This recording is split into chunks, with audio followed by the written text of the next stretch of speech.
Welcome. The first thing which I found very interesting was Rehan being continuously called Singy in the episode.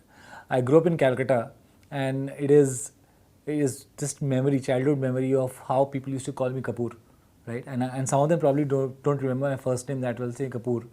Also, there's this very unique, not unique, but there's a very strong tradition of giving Daknam, which means literally a pet name in Calcutta and Bengal.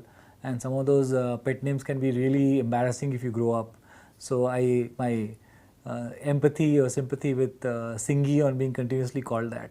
But I'm also, what was fascinating for me is I look at these episodes whenever I see them from the lens of also being a father to two kids, Naina and Devansh, my daughter and son, and they always banter and rib between each other, saying who gets more freedom, who gets more, love from whom at what point in time. That's a constant battle, and especially with my daughter, I'm very conscious of how fathers are with daughters. It's a very special relationship, and you're always very protective. But there's a fine line between that and kind of projecting our fears onto them and them seeing it and learning from it.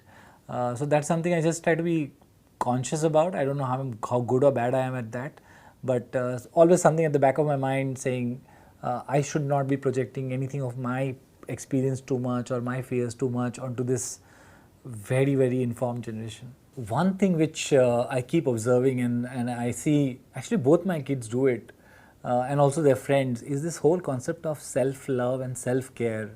And I remember an episode by Bassi in one of the reels where he said रात को कौन मुंह धोता है, मुंह तो हम सुबह लड़के सुबह धोते हैं जब हम सो के उठते हैं, something to that effect, because frankly grew up having no idea what skin care, routine care looks like. But you know what, it's a good thing because we'll grow up to be and live very long, and good health and good skin are absolutely worthy pursuits, and such knowledge at young age, I don't see that as a minus. I actually see that a huge plus which this generation has, which we frankly should have had but never had.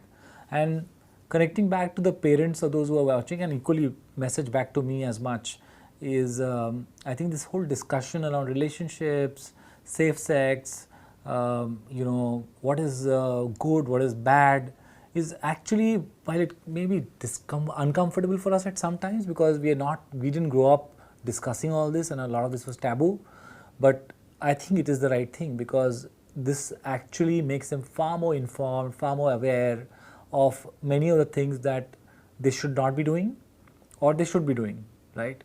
So this is one of the best episodes so far for me. I think I feel very encouraged, and with again back to telling that Singhi, you're not the only one.